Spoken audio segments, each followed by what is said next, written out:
آج کل کے نقیب، نعت خوان اور خطیب بالعموم بڑی بھاری رقم کا مطالبہ کرتے ہیں اور پھر محفل پر جا کر نبی کریم علیہ الصلوۃ والسلام کی نعت، آپ کا ذکر جمیل اور آپ کی محبت کے فروغ دینے کی باتیں کرتے ہیں، اور اس سے پہلے اگر ان کو وہ پیسے نہ دیے جائیں تو بالعموم یہ رویہ بن چکا ہے کہ وہ محفل پڑھنے کو تیار نہیں ہوتے، وہ معذرت کر لیتے ہیں اگر ان کے مطلوبہ رقم ان کو نہ دی جائے، اور اگر وہ کسی فتوے کو نہیں مانتے تو میں ان کے سامنے یہ 3 حدیثیں پیش کرنے لگا ہوں سنن ابی داؤد کی۔ یہ میرے ہاتھ میں سنن ابی داؤد ہے، اس کی 3 حدیثیں سماعت کر لیں کہ جو لوگ پیسوں کے بغیر نبی کریم علیہ السلام کا ذکر، دین کی تبلیغ، قرآن مجید فرقان حمید کی تعلیم جو ہے وہ پیسوں کے بغیر کرنے کو تیار نہیں ہوتے، وہ اپنا کتنا بڑا نقصان کر رہے۔ حضرت ابو ہریرہ رضی اللہ تعالیٰ عنہ روایت کرتے ہیں، سنن ابی داؤد کی کتاب الجہاد ہے، حدیث نمبر 2516 ہے۔ آپ فرماتے ہیں کہ ایک آدمی نے رسول اللہ صلی اللہ علیہ وسلم کی بارگاہ میں عرض کی، یا رسول اللہ صلی اللہ علیہ وسلم، رجل یرید الجہاد فی سبیل اللہ وہو یبتغی عرضا من عرض الدنیا۔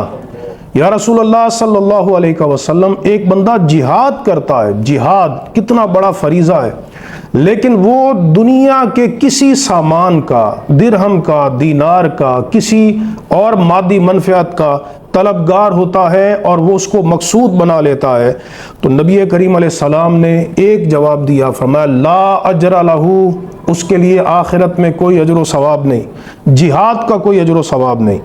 تو لوگوں کو یہ بات بڑی ان پر شاک گزری، تو عرض کی، انہوں نے بندے سے کہا کہ ادلی رسول اللہ صلی اللہ علیہ وسلم، کہ رسول اللہ سے دوبارہ سوال کرو۔ اس بندے نے دوبارہ یہی سوال کیا کہ رجل یرید الجہاد فی سبیل اللہ وہو یبتغی عرضا من عرض الدنیا، تو نبی کریم علیہ السلام نے دوبارہ فرمایا لا اجر لہ، اس کے لیے کوئی اجر و ثواب نہیں۔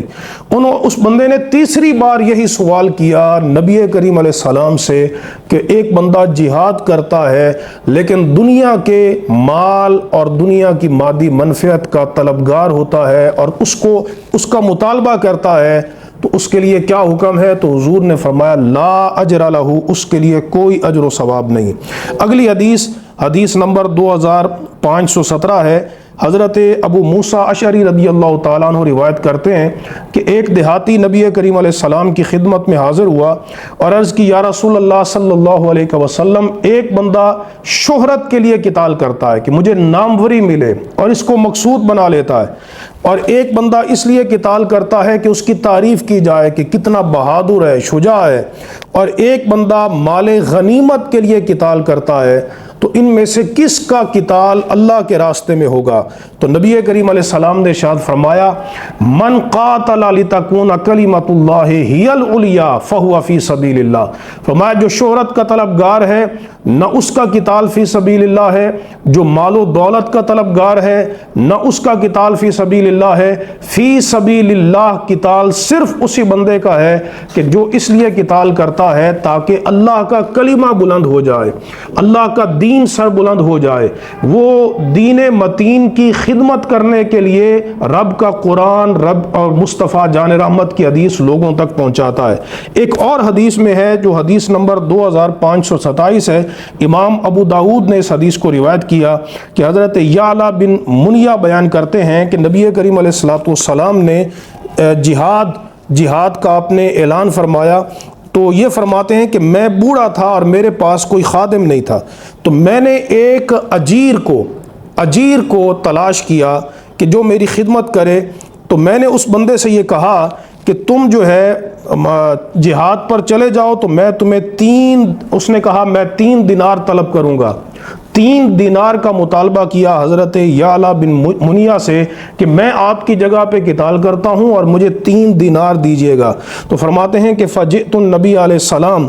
تو میں نبی کریم علیہ السلام کی بارگاہ میں حاضر ہوا اور میں نے اس بندے کا ذکر کیا، تو نبی کریم علیہ السلام نے ارشاد فرمایا کہ جس نے 3 دینار کا مطالبہ کیا ہے جہاد کے لیے، جس طرح کہ ہمارے نعت خوان، نقیب اور خطیب بڑی بھاری رقموں کا مطالبہ کرتے ہیں کہ پیسے دو گے تو ہم نعت پڑھیں گے، اسی طرح اس بندے نے کہا کہ پیسے دو گے 3 دینار تو میں جہاد کروں گا، تو حضور نے فرمایا ما اجد فی غزوتہ ہذہ فی الدنیا والآخرہ الا دنانیرہ التی سما، فرمایا کہ میں اس کا دنیا اور آخرت میں یہی دینار اجر و ثواب پاتا ہوں جو 3 دینار اس نے مانگے ہیں، بس یہی اجر و ثواب ہے، نہ دنیا میں کچھ ملے گا اور نہ آخرت میں کوئی اجر و ثواب ملے گا۔ اس لیے ہمیں چاہیے کہ ہم اخلاص سے، یکسوئی سے اور للہیت کے ساتھ اللہ کے دین کا ابلاغ کریں۔ ہاں اگر طلب کیے بغیر کچھ مل جائے تو وہ اللہ کی طرف سے نعمت ہے، اس کو رد نہیں کرنا چاہیے۔ اللہ تبارک و تعالی ہمیں اخلاص سے اپنے دین متین کی خدمت کی توفیق عطا فرمائے۔